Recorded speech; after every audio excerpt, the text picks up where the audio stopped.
देखिए कर दिया तो घर पकड़ा रहा हूँ अक्षरो रसो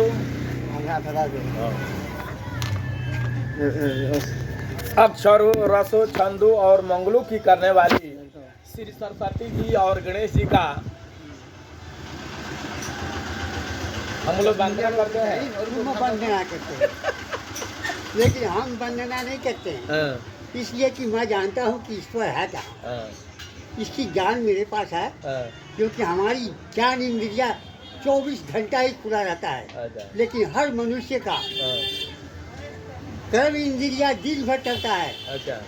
लेकिन रात को सोते समय में ज्ञान इंद्रिया खुली रहती है। ज्ञान इंद्रिया हाँ। और जो देखने वाला नेत्र है वह दिन को सब कुछ देखता है परंतु रात को तीसरी नेत्र खुलती है जिसको दिव्य चक्षु के नाम से संबोधित किया जाता है। तो दिव्य चक्षु जो उनका की कौन सी करने से खुलता है? अपने नेत्र को बंद करेगा तो तीसरा नेत्र खुल जाएगा। इसीलिए कहा था कि नेत्र को बंद करो मंत्र को आह्वान करो तो तुमको वह जगह दिखाई देने लगेगा। इसलिए बतलाएगा कि हजारों शब्दों से बड़ा एक मंत्र की शक्ति ज्यादा होती है। इसलिए कि मंत्र जो है वह शब्द है। अच्छा। और तंत्र जो है वो उपाय है। अच्छा। और मशीनरी का नाम यंत्र है। यंत्र है। इसलिए हम अपने मंत्र को एक कागज पर लिख करके एक डिबिया में बंद करके भेजते हैं तो उसको कहते हैं कि यंत्र। यंत्र। जो मंत्र काम करता है वही मंत्र वहाँ पर भी काम करेगा। तंत्र मंत्र यंत्र यंत्र पहले मंत्र उसके बाद तंत्र उसके बाद यंत्र क्योंकि एक शब्द को हमको वहाँ तक पहुँचाना है।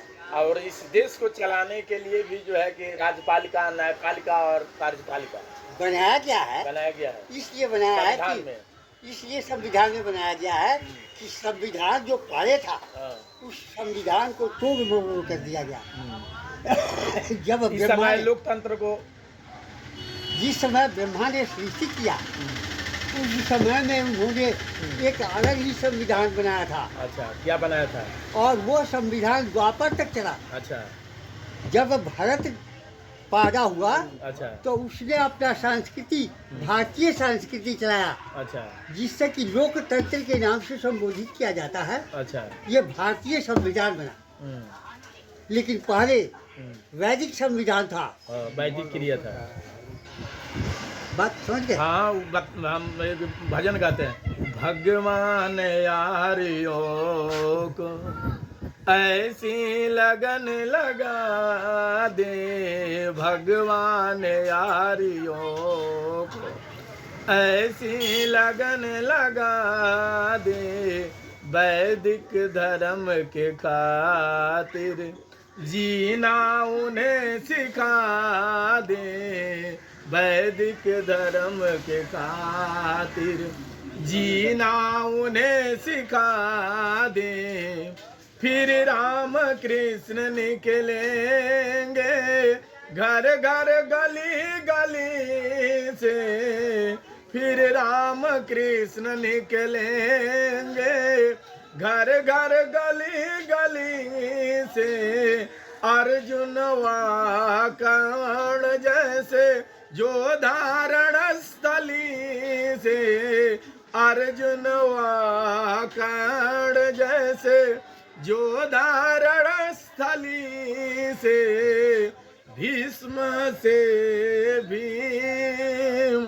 भीम महाबली से उनको वतन के खातिर जीना इन्हें सिखा दे भगवान यारियों को ऐसी लगन लगा दे वैदिक धर्म के खातिर जीना इन्हें सिखा दे। उस समय नित्य लोग हवन करता था। इसलिए कि पहले जो था उसको 4 युगों को मिला करके सतयुग नाम से संबोधित किया गया। अच्छा। वो 4 युगों का नाम कृत युग कहा गया। अच्छा। वो कृत युग में सबसे पहले दैत्य युग था जी। उसके बाद बेईमानी के नियत से देवताओं ने बलि को पाताल में भेज दिया। अच्छा तो देवताओं का राज्य हो गया। अच्छा उसके बाद उनको शिक्षा दीक्षा देने के लिए ब्राह्मणों का राज हो गया जी। अब उस ब्राह्मण के साथ में क्षत्रियों ने दुराचार किया, क्षत्रियों का राज हो गया। 4 युग कृत युग कहलाता है। अच्छा और कृत युग के बाद त्रेता युग होता है, त्रेता के बाद द्वापर होता है, द्वापर के बाद कली युग होता है।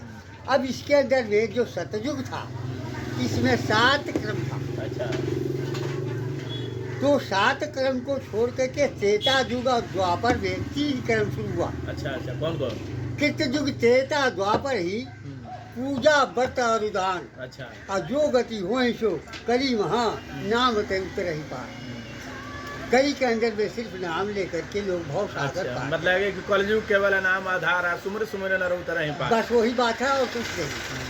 यानी हर संकीर्तन से पार होना है। पार होना है, चाहे आप गाली दे करके पार हो जाइए और चाहे पूजा करके पार होइए। हाँ अच्छा तो ये बतलाइए, जैसे लोग बतलाया गया है कि कपड़ा वस्त्र जो है कि मैला हो जाता है तो धो दिया धो जाए। दिया जाता है तो वस्त्र साफ हो जाता है। देखिए, तो पाप को धोने के लिए मैं बताइए, अविनाश जी ने बताया है वो बात छोड़ दीजिए। कि जब हे नाम हृदय धरे भय